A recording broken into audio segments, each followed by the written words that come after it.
Peace and blessings. This is Misael Bey, aka Warlock Asylum, back with another episode of Raw Talk.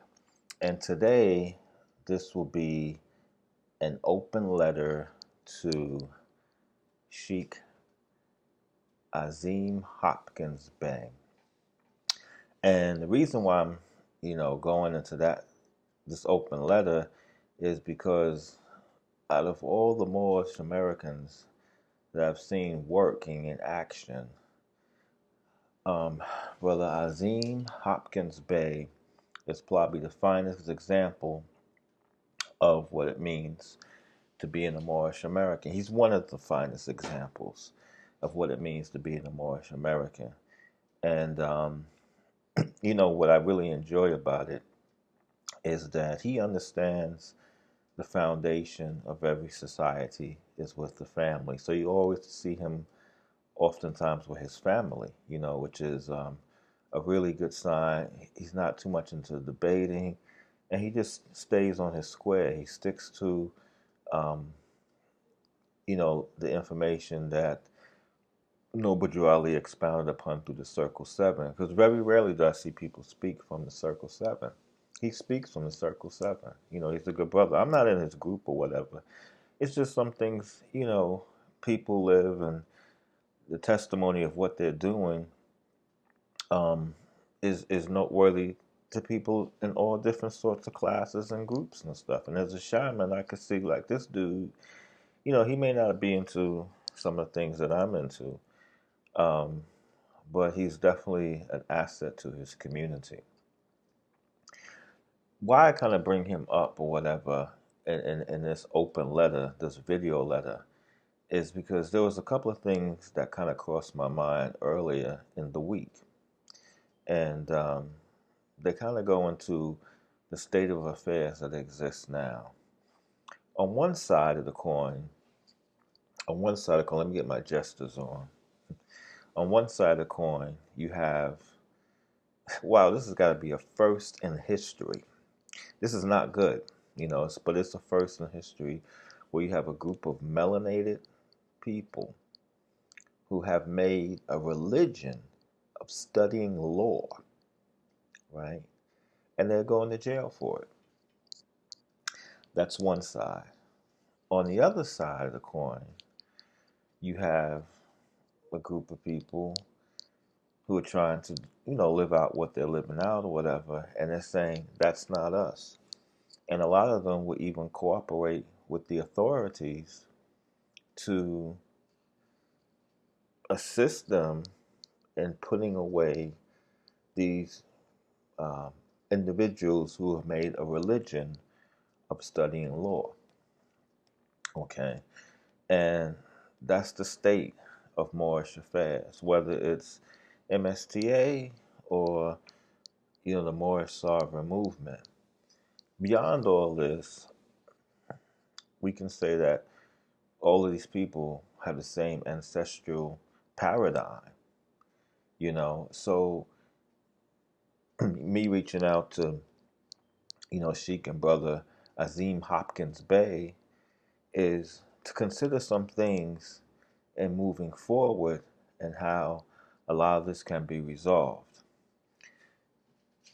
So let me get a little bit comfortable and get this thing, set up in a way that, we can really talk about some things here. Because this is kind of interesting. The paradigm that's going on. I go online, I see Sabir Bey arguing with Tahaka Bey, and, the conversation is nothing on Sabir Bey or whatever, but like Tahaka, you represent M.S.T.A. and all the talk is niggardly. Man, you do this to me, don't come down here, all this crazy stuff or whatever. I guess they had a disagreement. It's none of my business, so I'm not really going to speak on it. Even though it's on video, I should be able to offer my critique on it.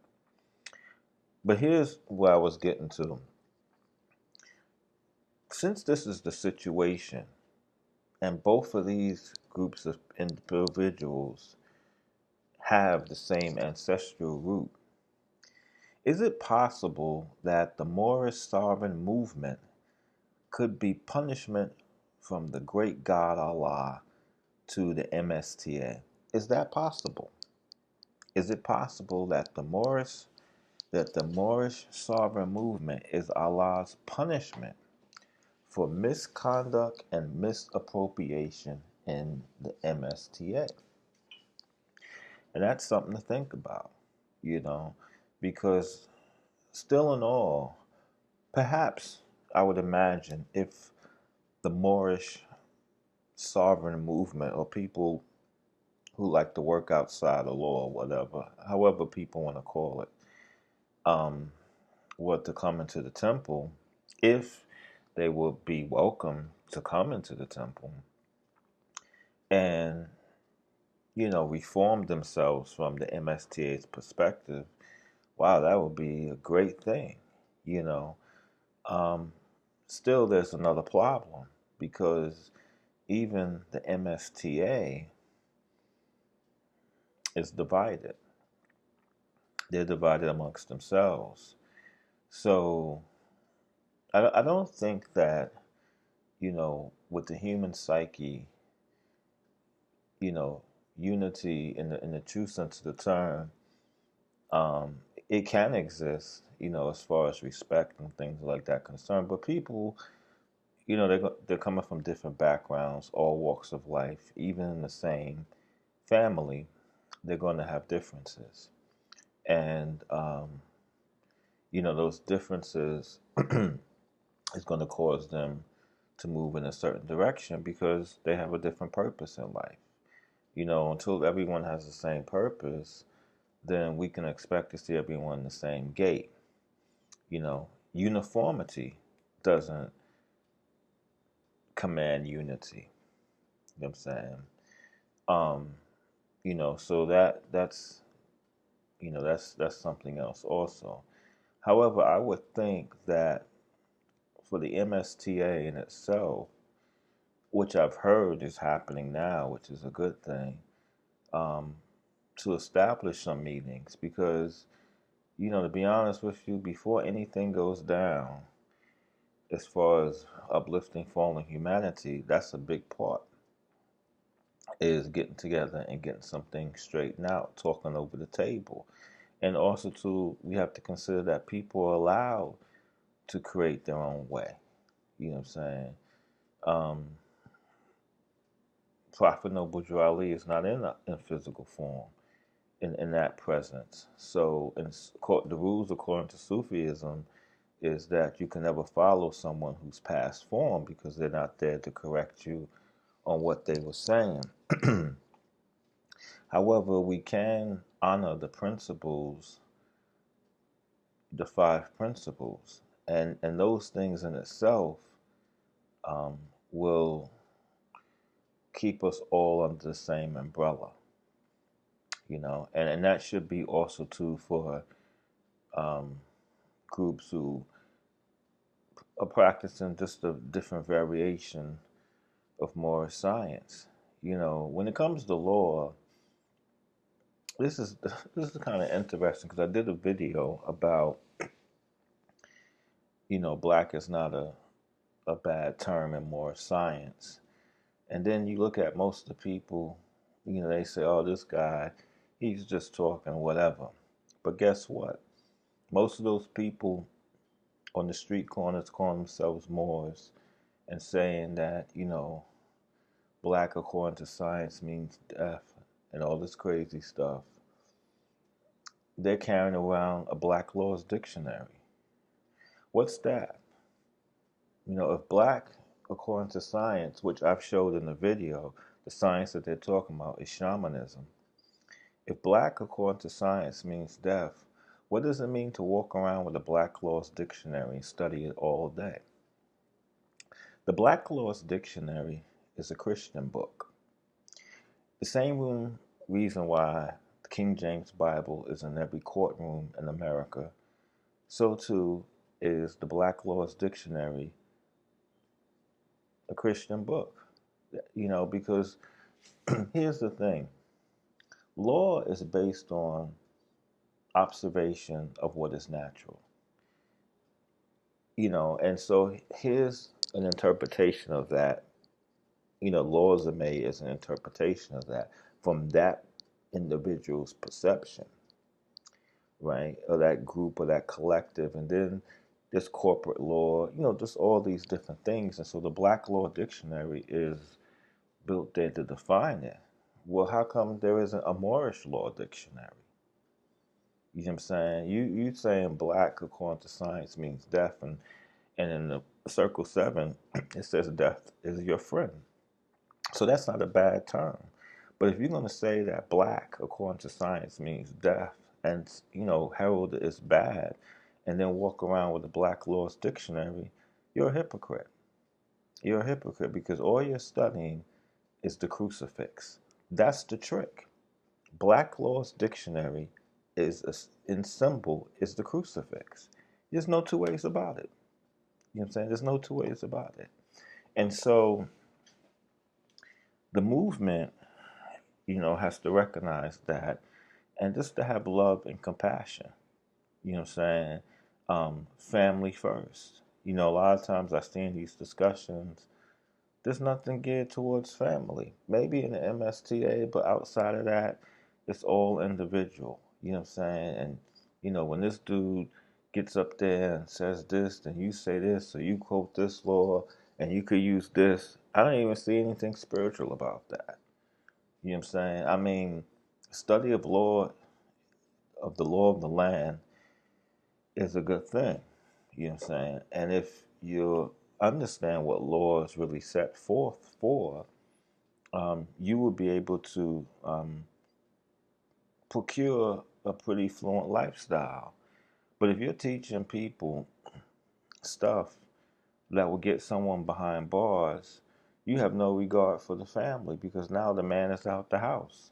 Why would you give someone some medicine to pull the man out the house when he's supposed to be, when he's a very valuable asset to the family? You know what I'm saying? Sometimes, you know, uh, things could be right, actually. Some of the stuff these dudes are saying is on point. But if it's going to pull somebody out the house, it's not worth it.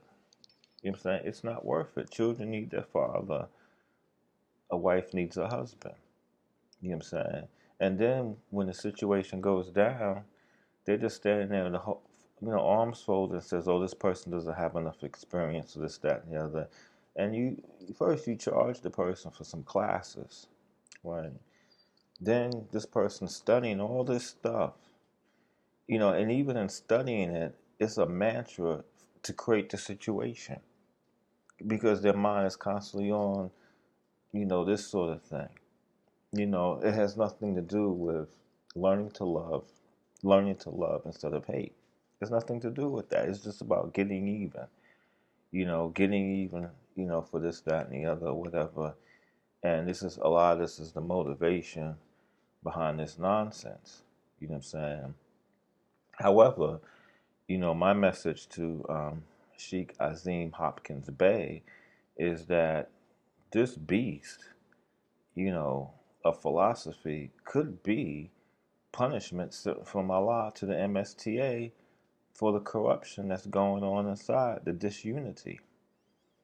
Some dude getting on YouTube and talking about Europeans and, all this other crazy stuff and everything like that. Like, you know, a lot of these things that are said have a level of truth.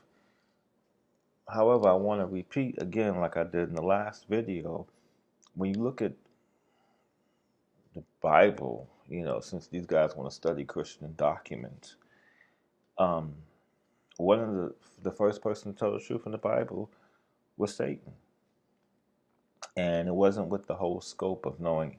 It just didn't have a full picture, but it was the truth. Their eyes came to be open, and they lived longer than a day, much longer. To the first couple. So, you know, just truth, blank truth, and getting the facts. That doesn't mean anything. You know what I'm saying? Because unless you understand the atmosphere that you're in, those things can only get you so far, and you will misunderstand the atmosphere that you're in if you're just using truth. Truth has to be accompanied by the five principles, and it's just that simple. It has to be accompanied by the five principles. Otherwise, you know, we have the situation that we have today. And a lot of these brothers, the things about it is that they actually consider themselves in the right.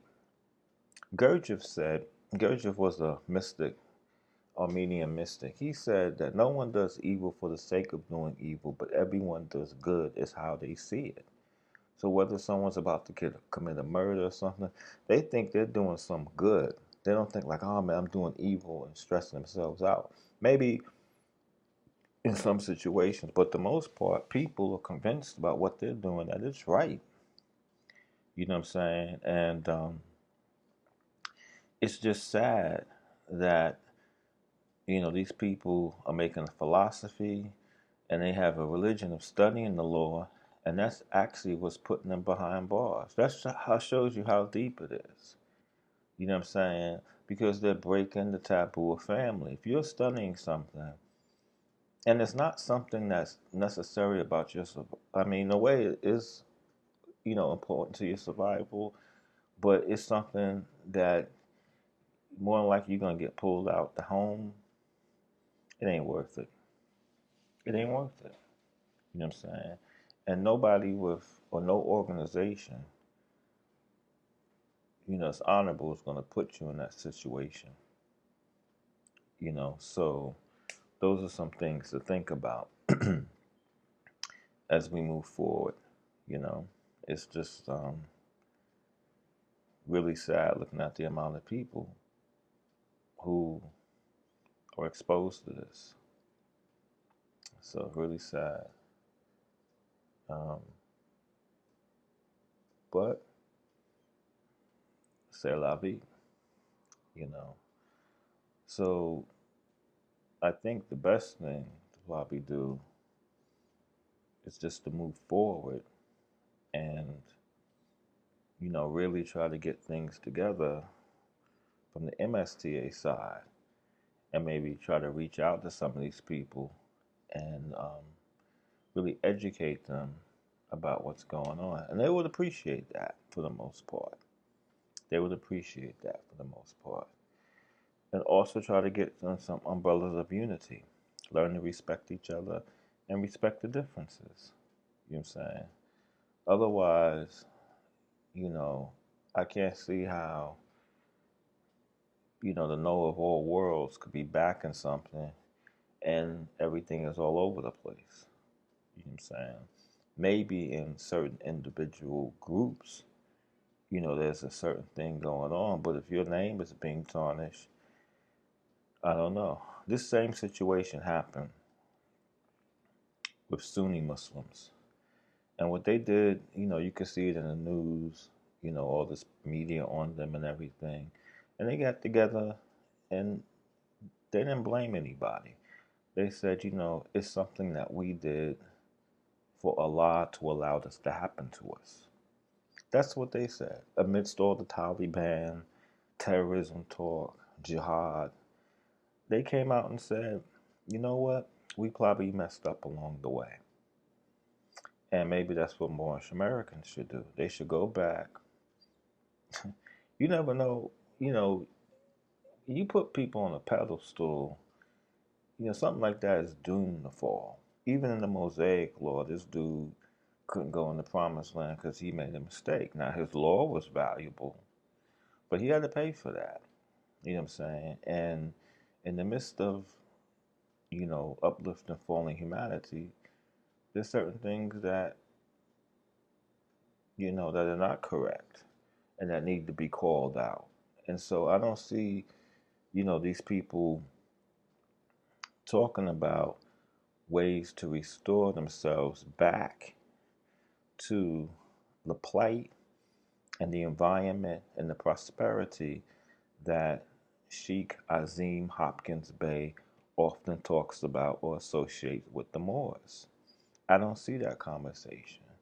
Instead, I see like a lot of big dick Moors just going back and forth in a masturbation session, talking about all these great things, and then when you go home, you're going back into like a criminal infested neighborhood or different things of that nature. So maybe at some place in time, certain things have to balance themselves out. But I think that the M.S.T.A. and the Moorish movement needs to look at itself for this reason. But however, I do believe that it's possible that the great God Allah has sent the Moorish sovereign movement as punishment to the M.S.T.A. It's just something to think about. Maybe there's some things internally that need to clean themselves out. This is M.S.T.A, Bey, aka Warlock Asylum, and wishing you all the best. Wafube.